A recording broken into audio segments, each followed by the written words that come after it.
Bonjour à tous, aujourd'hui une 13e vidéo sur l'inceste et on va parler du violentomètre de l'inceste qui a été diffusé récemment par SOS Inceste. Je vous le présente. Voilà, vous pouvez le télécharger sur mon profil Facebook, j'ai mis l'image. Donc le violentomètre de l'inceste, vous voyez, il y a différentes couleurs.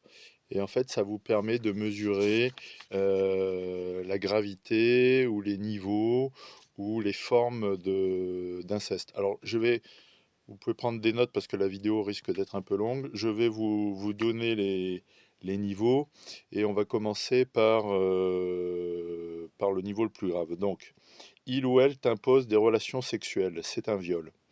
Donc là, c'est ce que les gens imaginent généralement sur l'inceste, c'est-à-dire qu'en fait, les gens pensent que l'inceste, c'est quand il y a une relation sexuelle ou un rapport sexuel, alors qu'en réalité, déjà, comme je vous l'avais dit, c'est une agression. Et puis, les gens imaginent en fait que c'est une relation sexuelle avec pénétration, alors qu'en fait, ça représente très peu des cas d'inceste, puisque, comme je vous l'avais dit, notamment dans les plaintes, 75% des cas sont des attouchements. Donc ça, le, donc ça, ce que les gens imaginent sur l'inceste, c'est seulement le haut de l'iceberg, la case du bas. Il ou elle t'impose des relations sexuelles, c'est un viol. Au-dessus, vous avez il ou elle touche tes parties intimes, le sexe, les fesses, les seins, la bouche. C'est une agression sexuelle. Ensuite, vous avez il ou elle t'embrasse sur la bouche, y compris à l'âge adulte.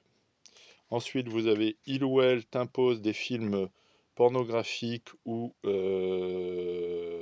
des actes sexuels.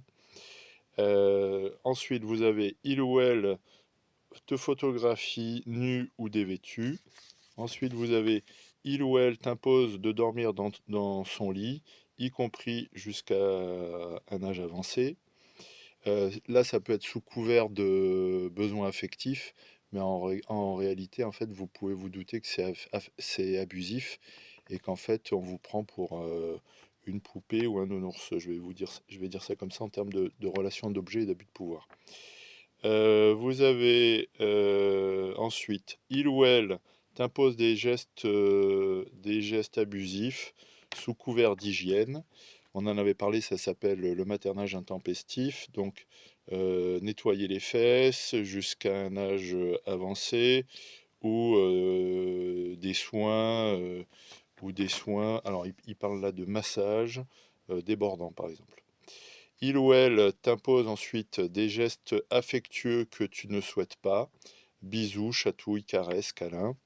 Ensuite, vous avez tes proches se confient régulièrement sur des sujets non adaptés, problèmes de couple, sexualité, etc. Tu es contraint de garder des secrets et tu as du mal à poser des limites, je vais dire ça comme ça. Ensuite, tes proches se promènent nus, s'exhibent devant toi. Ensuite, ta pudeur et son intimité ne sont pas respectées.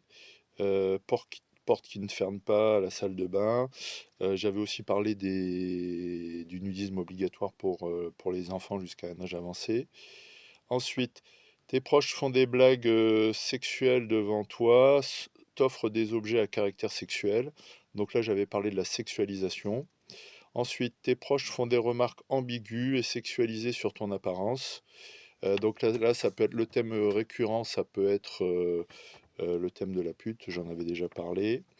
Ça peut être aussi, pour les garçons, le fait de les inciter à être des mâles dominants, je vais dire ça comme ça, et en fait, c'est les encourager à sexualiser ou à être des partenaires sexuels multiples, des conquérants, je vais dire ça comme ça.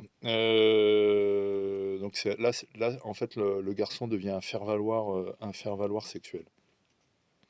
Ce qui peut être aussi le cas des filles. Alors, ensuite,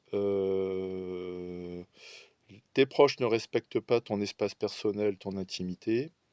Tes proches soutiennent la culture du viol en banalisant les violences sexuelles ou en prenant la défense des agresseurs. Ça peut être aussi des justifications du style: «Les hommes sont comme ça, les hommes, ont des besoins», voilà. Ensuite, tes proches te racontent des faits d'inceste, des faits incestuels survenus dans la famille sans les qualifier de tels. Donc là, vous pouvez c'est quand les gens se rendent pas compte et donc là, il y a un climat incestuel parce qu'en fait, il y a pas de prise en compte du bordel et des limites. Ensuite, tes proches cherchent à passer du temps seul avec toi et t'éloignent des autres. Alors là, c'est tout ce qui est, j'en avais parlé, c'est tout ce qui est relation trop fusionnelle ou tout ce qui est à caractère d'emprise ou lorsqu'on veut que l'enfant en fait soit à son service pour le soutenir. Voilà, donc c'est une forme d'omniprésence, d'emprise où il va y avoir un caractère abusif sur le plan affectif ou personnel, je vais dire ça comme ça. Ensuite, dernier point, tes proches posent des questions intrusives qui te mettent mal à l'aise, donc une nouvelle fois, le non-respect de l'intimité. Donc vous voyez que là, je vous ai lu le violentomètre, vous voyez que ça prend des formes diverses. Donc c'est un outil que je vous invite à télécharger et qui est intéressant pour résumer un peu tous les exemples que j'ai donnés dans les vidéos précédentes. Bon courage à tous.